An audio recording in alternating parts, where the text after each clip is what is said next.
I'm in Ironwood, where you can see the damages left from the Wednesday deadly fire.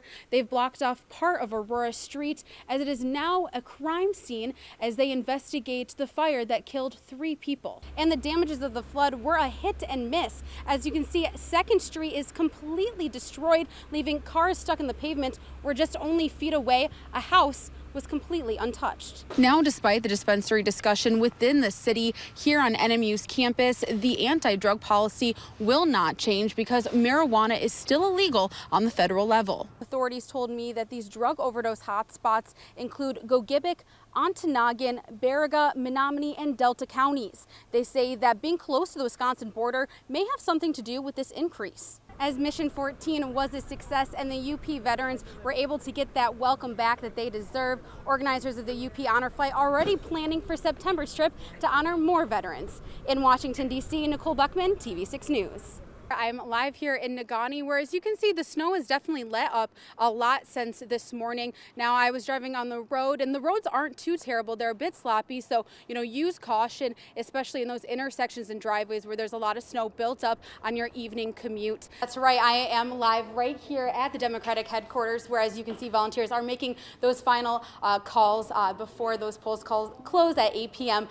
Local time. Now, of course, the big thing here is that Scott Dianda Ed McBroom race for that coveted 38th State Senate district seat role. So we will be covering that all night. Now, like Steve was saying, I will be following Dianda throughout the night. He will be having a watch party at the Veerling at 8:30, 9:30 Eastern time. So I'll be live there. We'll be talking to him and Sarah Cambensi. So stay tuned for results and reactions from those results as they come in throughout the night. For now, reporting live in Marquette County, Nicole Buchmann, TV6 News. Back to you, Steve. Yeah, spring is certainly not in the air here at NMU's campus, where I'm live. The snow continues to fall, kind of more that drifting snow that's definitely piling up. As you can see, there's some piles of snow behind me here on campus. The drive here from Negaunee wasn't too bad. The visibility was a little bit limited. The roads a little slick, so allow for some extra time on your way back from work. Now, with all this activity that's happening in our weather, it's allowing for no activity here on NMU's campus, as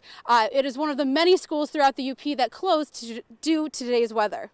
Thanks, Steve and Sophie. I am very thankful to be inside reporting on the snow that we saw today, where it's nice and warm. I did talk to the National Weather Service today, who say not only is this spring storm close to breaking records, but also that flooding may be in our future. It's one of Marquette's biggest cold cases, and with advances in DNA technology, today Marquette City detectives are making progress to figure out what really happened to 34-year-old Paul Gerard, who was found dead on September 30th, 1988. I'm in the Sioux Locks in Sault Ste. Marie, where earlier today, Lieutenant Governor Brian Kelly addressed the crowd as he committed himself to lead the work with the White House to fix the Sioux Locks. The force of the falls is so strong that you can hear the water rushing all the way from the parking lot. And that's because more than 36 cubic feet of water drop from Bond Falls per second.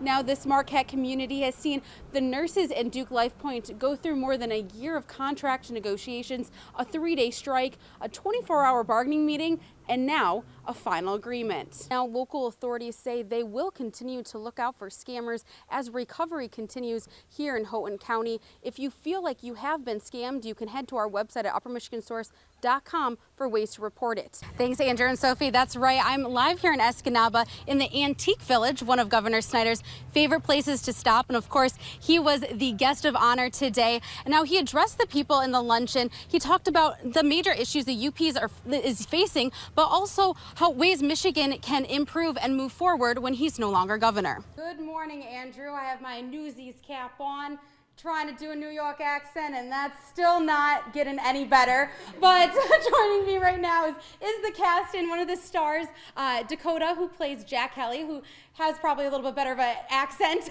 than me. Dakota, talk to me about the role of Jack Kelly, because I know he kind of leads the strike, right?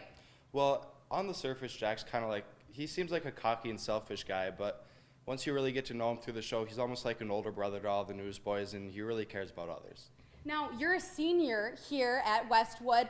This is one of your last musicals. What's been your favorite part about being a part of this show that is being premiered for the first time here in the UP?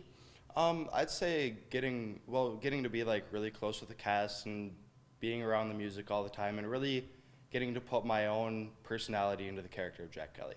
Well, from the first little snippet that we saw in the first part was really good. So thank you so much, Break a Leg.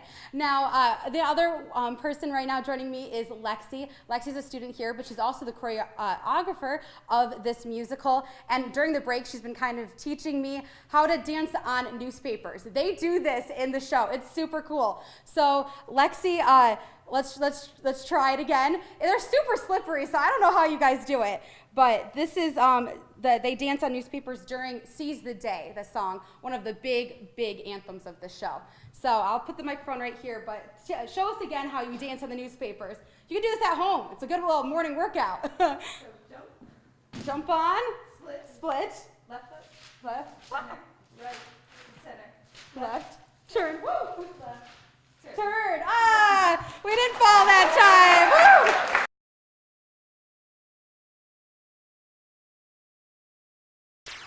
Now to the latest in the remarkable discovery of the Wisconsin teenager Jamie Kloss, found nearly 3 months after disappearing and recently escaped her alleged captor some 70 miles away from home.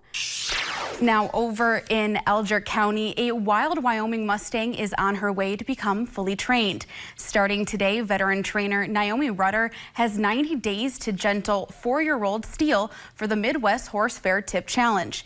Now, 2 people are dead tonight after a violent snowmobile crash in western Upper Michigan.